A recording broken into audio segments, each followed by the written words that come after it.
Ei, gente, tudo bem? Voltei. Hoje vamos continuar com arte no Brasil e vamos falar do século XIX. Mas antes, por favor, não se esqueçam de me curtir, de divulgar o canal. Quem não se inscreveu, se inscreva. Tem também aquele sininho para você ser avisado que eu estou chegando. E outra coisa, tem também o Instagram do canal. @canal Espalhando Arte. Tem sempre informações interessantes e curiosas lá, tá bom? Vamos começar então?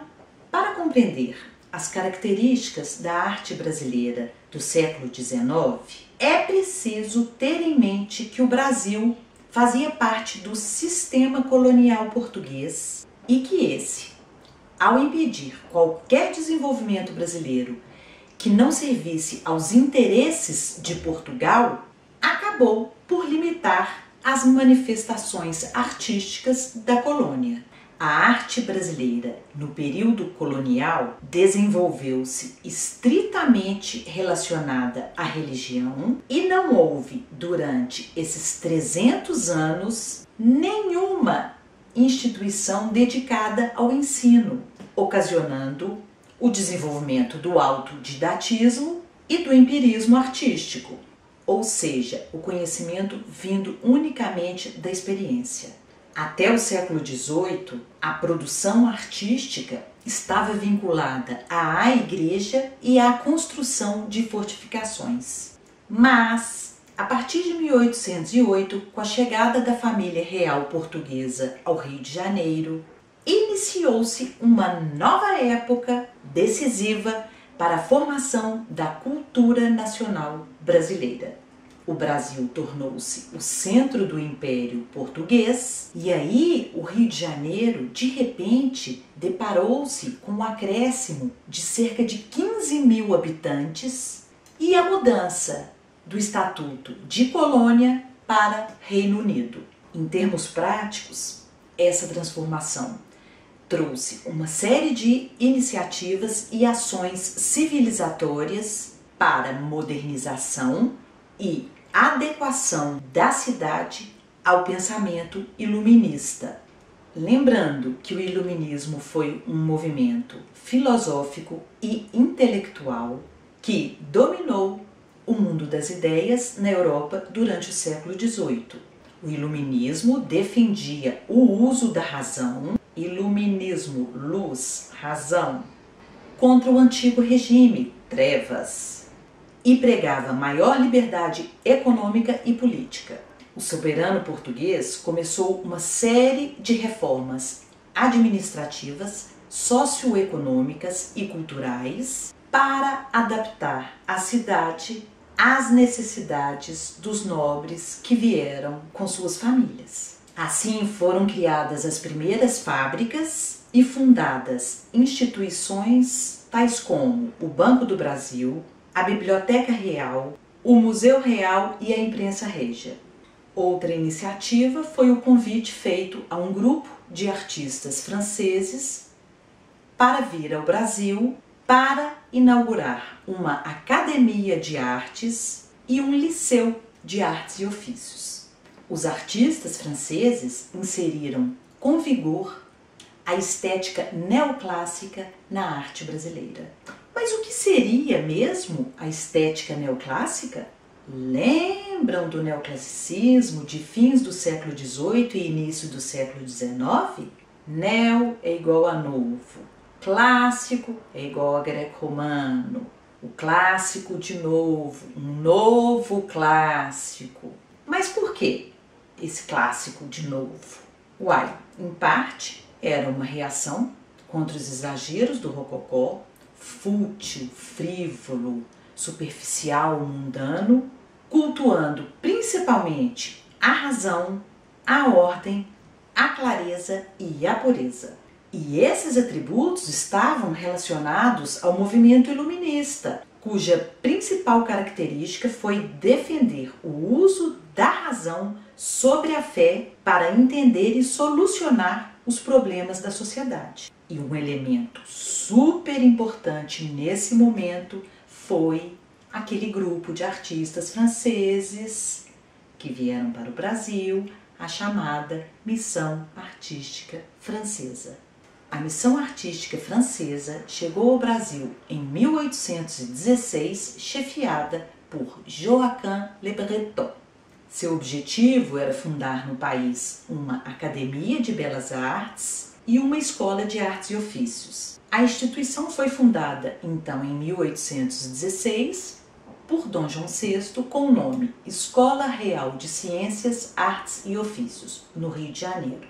Após a independência do Brasil, em 1822, a escola ficou conhecida como Academia Imperial das Belas Artes e mais tarde como Academia Imperial de Belas Artes. E só aí foi definitivamente instalada em edifício próprio em 5 de novembro de 1826, sendo inaugurada por Dom Pedro I. Era mantida pelo Estado e a criação artística estava condicionada ao direcionamento oficial. Tinha que seguir regras oficiais. A academia inaugurou no país o ensino artístico em moldes formais. Antes se aprendia pela experiência e pela prática. Com a academia, o ensino passa a ser teórico.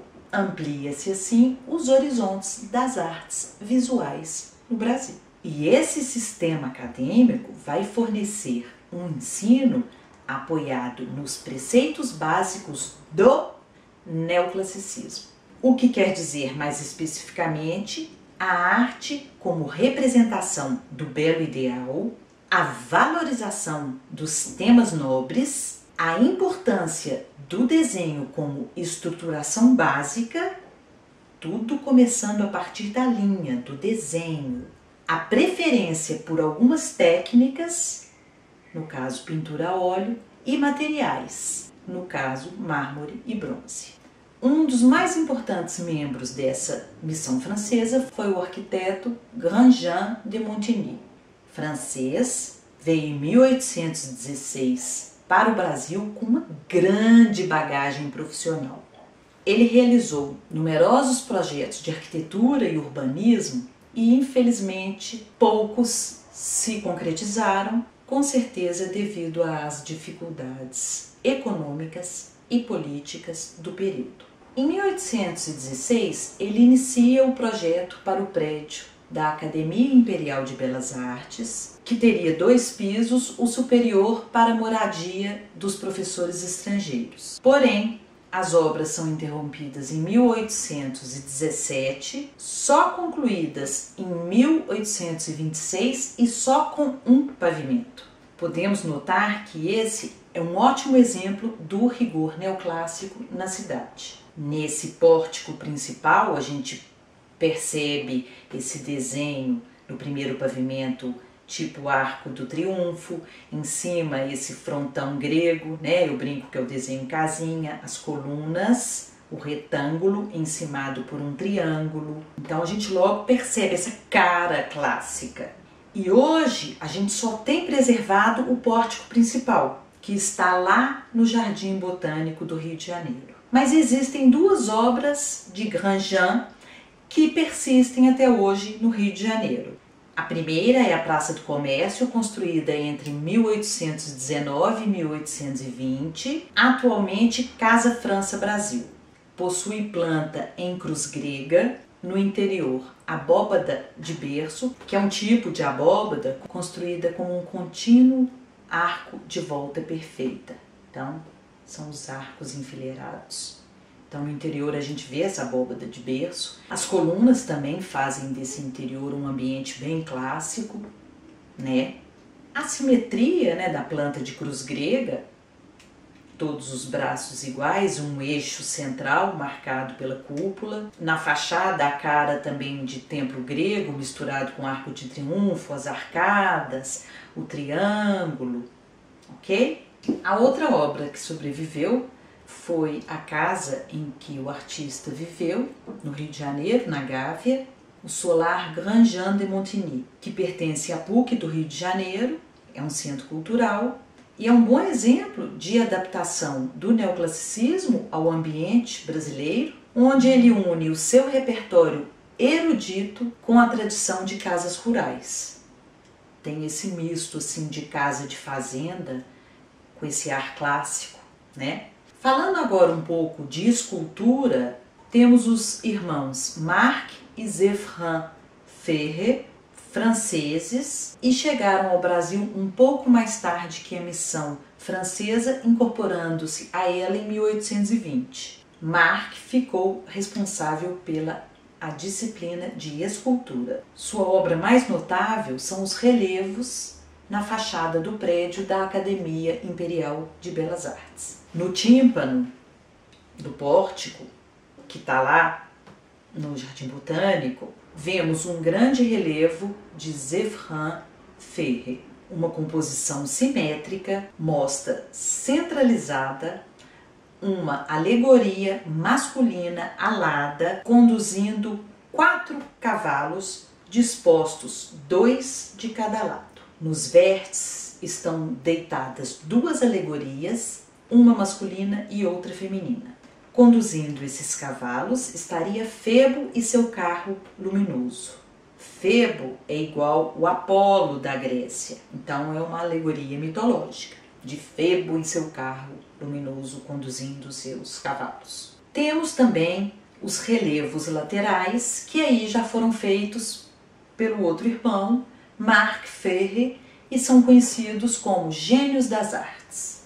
Ele retrata 2 alegorias femininas aladas, simetricamente dispostas na fachada, cada uma das quais portando 2 atributos. A alegoria da esquerda, do observador, carrega uma tocha alada e uma coroa de louros. Já a da direita tem as mãos novamente a coroa de louros e uma cornucópia expelindo frutas nacionais, tais como o caju, o abacaxi, a banana e a fruta do conde. Ok? Bem, hoje nós vamos dar uma paradinha, vamos ficar por aqui. Na aula que vem a gente continua. E se você está se divertindo, aprendendo com as minhas aulas, não me agradeça. Agradeça aquele lindo pessoal que tem contribuído lá no Patreon para que esses vídeos aconteçam. Sem eles, não haveria canal. Fica aqui o meu muito obrigada. Até a próxima aula. Tchau. Beijo.